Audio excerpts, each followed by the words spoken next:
have been discussing about Greek philosophy and particularly the philosophers from Middle Greek philosophy. We had started with Plato and we continue today with Plato's Epistemology.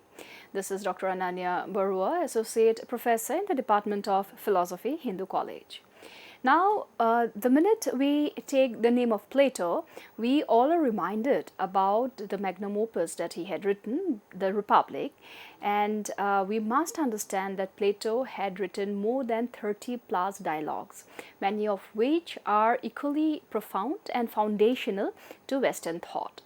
Now, whenever we are talking about dialogues, we must understand that these dialogues are divided majorly into 5 components. The first is the early dialogue, the second is the middle dialogue, the third is the late dialogue, and we also have the later dialogues and dialogues of doubtful authenticity. Let us try to understand each of these dialogues at length. The early or the Socratic dialogues. These explore ethics and the Socratic method, which is questioning to expose ignorance and pursue virtue. One of the famous early Socratic dialogues is about Apology, where Socrates' defense speech at his trial is noted. Perhaps Plato's most moving work on truth, virtue and integrity is taken to be the dialogue Apology. One of the famous line there is, quote, "The unexamined life is not worth living," unquote. The other early dialogue is what we call as Crito, and Crito or Crito as it is often pronounced is a conversation in prison between Socrates and his friend Crito about justice, about duty and obedience to law. The main theme of Crito has been why did Socrates refuse to escape death, the moral over the personal. The other Socratic or the early dialogue is also the Euthyphro, and this dialogue discusses pity and the relationship between morality and the divine. One of the famous questions as found in Euthyphro is the pious loved by the gods because it is pious, or is it pious because it is loved by the gods? Unquote. There is also this dialogue called Laches, where it is basically on the theme of courage. The theme is, what does it mean to be brave? Physical courage or is it moral courage? We also have amongst the early dialogues the Charmides, where it is on the theme of temperance. The main question here is, can one know oneself, and is self-knowledge a virtue? Also the dialogue Protagoras, which is basically a debate with the sophist Protagoras about whether virtue can be taught. Now, when we go to the second part of Socrates' dialogues, again to quickly revisit, dialogue is about the books that Socrates had written.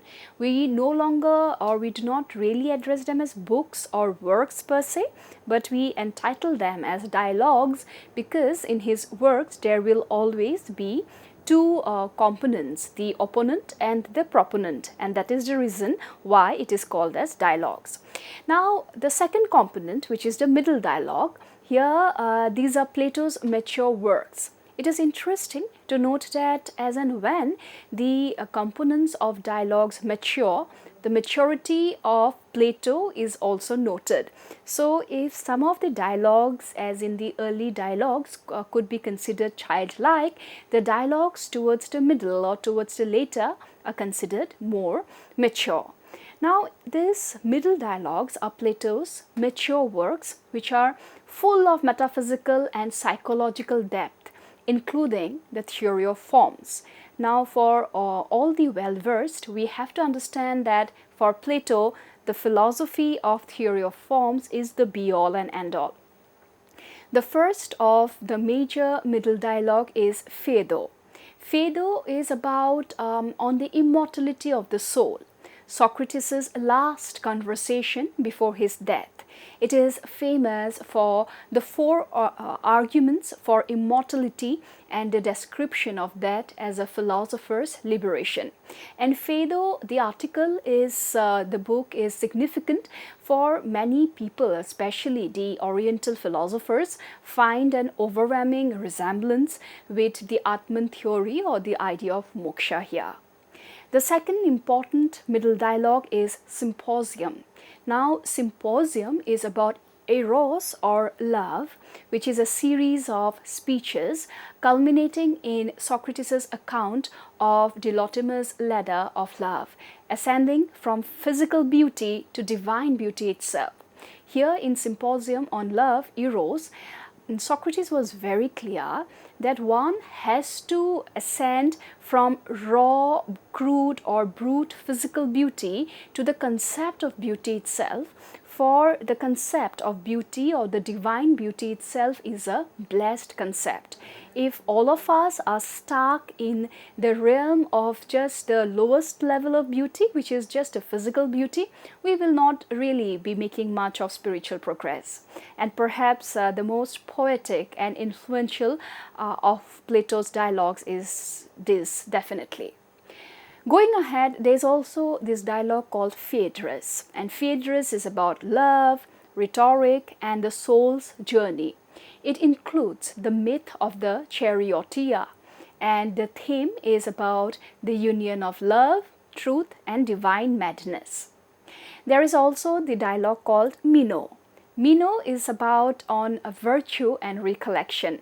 It is famous for the idea that learning is recollection, where knowledge is as remembering eternal truths. If we dig into Meno further, we see that it is about this shepherd boy, an illiterate boy who had never been schooled. Now Socrates enters into a dialogue with him, and Socrates asks him certain pertinent mathematical questions, and he is alarmed to see that a shepherd boy, the so-called illiterate boy, is able to respond to each of the questions asked. This makes Plato understand that most of our knowledge comes from our past lives. It is there in our brain, just a little bit of polishing is needed. Similarly, in the middle dialogues, there is this very significant whole called the Gorgias. Here again, it is on rhetoric and morality, and the theme is about the power of speech and the corrupting allure of persuasion without truth. And I must mention here that Athens in those times was a tug of war between the sophists and the philosophers. A lot of youth were enamored by the gift of the gab, and they thought that if someone was blessed with the power of speech, that was enough to be successful, to be powerful. That is when Socrates comes up with his dialogues, and he says that is only superficial power. If one is to talk about power, one has to go in depth and study the true calling of the self. Further, the third component of Plato's works are called as late dialogues. These are more analytical, they are systematic, and sometimes less poetic, but rich in metaphysics and logic. One of the late dialogues is Timaeus. Timaeus is a cosmological dialogue describing the creation of the universe by a divine craftsman. The theme of Timaeus is about the harmony between reason and the cosmos. It is highly influential on medieval thought.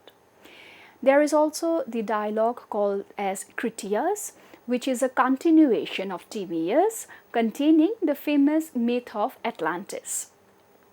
Parmenides, yet the other late dialogues, is a deep critique of the theory of forms. It shows Plato's own self-questioning. The theme is the problem of the one and the many. Further, under the late dialogues series, we also have this dialogue called the Sophist. The sophist defines, the philosopher defines the sophist and the statesman through subtle logical distinctions. The theme is about the nature of being and non-being. Further, the dialogue called the Theaetetus. Now, Theaetetus is absolutely about episteme or on knowledge. Question like what is knowledge remains the central question. The theme of Theaetetus is knowledge versus perception, which remains an early foundation for epistemology. We also have the dialogue Statesman, or also called as Politicus, which is on the true art of governance and the balance between law and wisdom. Further, there is this work called Philebus, which is on pleasure, wisdom, and the good life. What constitutes true happiness is the theme of Philebus. Further, the work on the laws is perhaps Plato's longest and last work, offering a more practical political vision than the Republic. Its theme has largely been that governance by law rather than philosopher king could be the possible resolution. Now, if we look at some of the themes and dialogues and the central idea as displayed in the PPT here, we see that the theme of ethics and virtue can largely be found in the dialogue of Apology, Crito, Euthyphro, Laches, and Protagoras. The central idea is about virtue, justice, and pity. Further, the theme about love and soul, the dialogue is found in Symposium, Phaedrus, Phaedo, and the central idea is about love, immortality, divine madness. Again, the theme about knowledge and learning, the dialogue can be seen in Meno and Theaetetus. It is about recollection, definition of knowledge. Similarly, the theme politics, the dialogue is about or can be seen in Republic, laws, and statesmen, and the central idea is the ideal versus lawful state.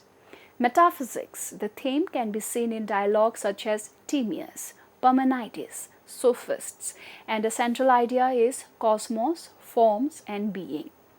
Again, the theme rhetoric and ethics, the dialogue can be seen in Gorgias, and the central idea is about power, persuasion, and truth. Now, when we discuss all this, we see that it is a structured guide to Plato's dialogues, which have been arranged by the major branches of philosophy, showing which works are foundational or most influential in each area and what key ideas they introduced. Again, if we further look at some of the PPT, we see that the dialogue Apology, the central concern is about moral integrity. The examined life, the key ideas or the influence is about Socrates' defense of philosophy as a way of life, ethical courage before death. About Crito, again, the central concern is justice, obedience, moral duty. About the key ideas or influence, Socratic argument for moral consistency over personal gain. Euthyphro, the central concern is pity and divine command, and the key idea or the influence has been about the classic question of whether morality is independent of the gods, and this is primarily on ethics and moral philosophy. Similarly, in Laches, we see that the central concern as displayed in the PPT here, it is about the nature of courage. The key ideas is about the definition of moral virtues through inquiry. For Protagoras, the central concern is virtue and teachability, and the influence is that is virtue one or many? Can ethics be taught? For Gorgias, again, the central concern is power, persuasion, and morality. And again, the influence is about critique of sophistic rhetoric, moral superiority of justice over might. Further, Philebus, the central concern is about pleasure versus wisdom, and the influence is the good life balance of pleasure, intellect, and proportion. So the groundwork for Socratic ethics, basis of moral philosophy, from Aristotle to Kant, the notion of virtue as knowledge and moral autonomy can be seen. Now, after ethics, if we are to talk about epistemology, we would see that the theory of knowledge, the dialogue, Meno, the central concern is what is virtue?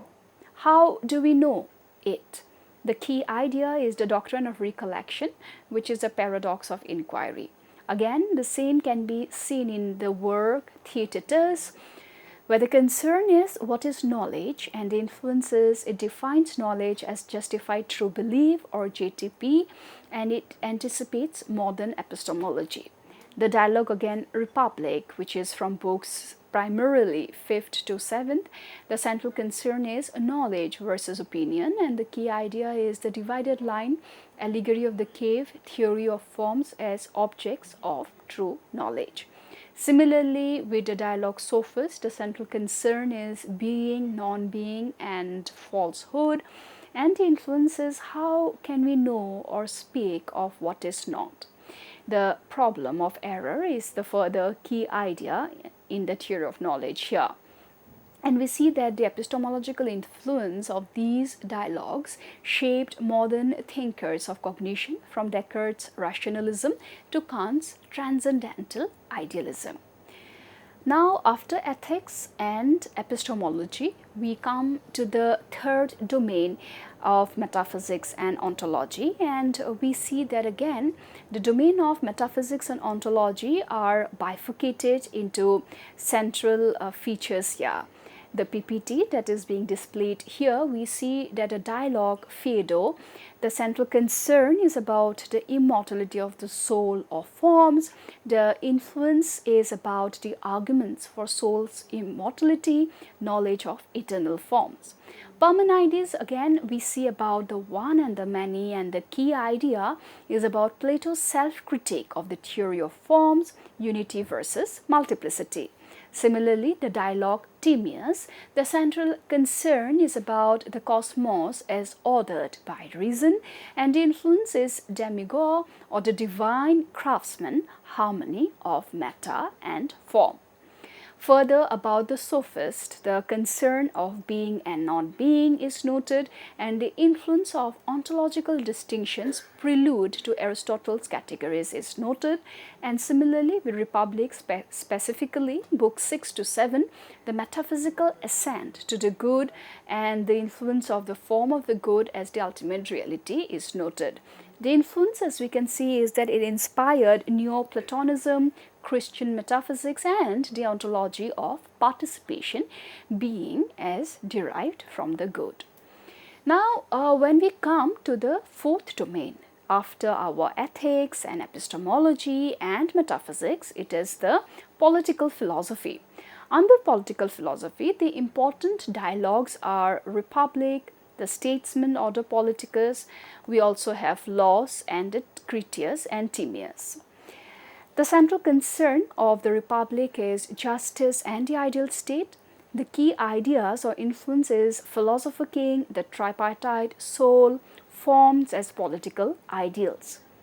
Statesmen or politicus, the central concern is nature of true leadership.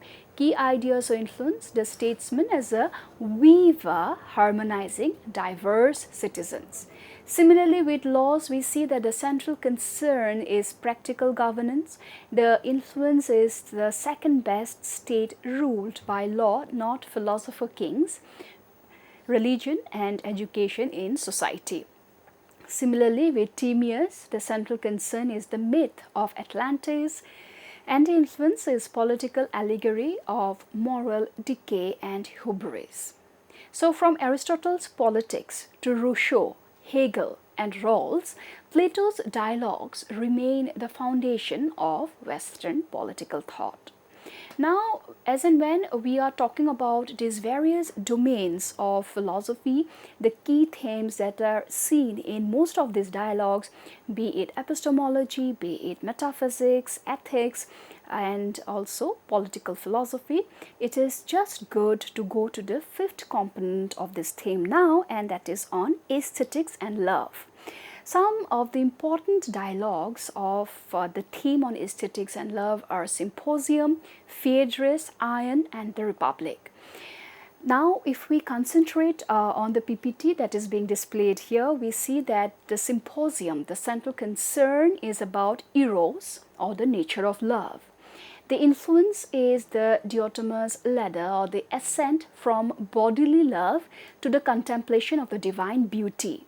Similarly, Phaedrus, the central concern is about love, beauty, rhetoric, and the soul, and the influence is the charioteer myth, or the divine madness as inspiration. The dialogue Ion, the central concern is inspiration and poetic art, and the influence is the poet as divinely possessed, critique of mimetic art. Republic, in book 10 or chapter 10, the central concern is poetry and imitation, and the influence is banishment of poets, art as imitation of imitation. So we see that the influence, the foundation of Western aesthetic philosophy, from Plotinus to Dante to Romanticism, as a bridge between love, beauty, and divine knowledge. Further, the sixth component is the theme on logic, method, and dialectic. Now, this theme is seeped deeply into the dialogues of Euthydemus, the Sophist, the Parmenides, and the Phaedrus. If we talk about the central concern of Euthydemus, we see that it is to do with sophistry and argumentation. The influence was that it is a difference between eristic or verbal fighting and true dialectic. Similarly, the dialogue Sophist, the central concern has been about the logical distinction and definition, and the influence of the key idea has been about Plato's proto-logic defining kinds and genera. Similarly, the theme of logic, method, and dialectic is seen in the dialogue Parmenides, where the central concern is about dialectical exercise. The key idea or influence is the negative dialectic, or the method of hypothesis testing. Further, Phaedrus, the central concern is rhetoric and dialectic, and the key idea is the art of division and collection, precursor to scientific classification. So we see that the influence prefigures Aristotelian logic and the dialectical method later developed by Hegel and phenomenology. Further, component number 7 on religious and mystical philosophy, we see that there are various dialogues which is there from the dialogue Phaedo to the dialogue Symposium to Timaeus and to Republic. And if we are to talk about the central concern, we see that Phaedo talks about the soul's purification. The key idea is philosophy as preparation for that. Symposium is about the central concern is the ascent to divine beauty. The influence is love as a mystical path to the eternal. We will be taking it further in our discussions later. Thank you so much.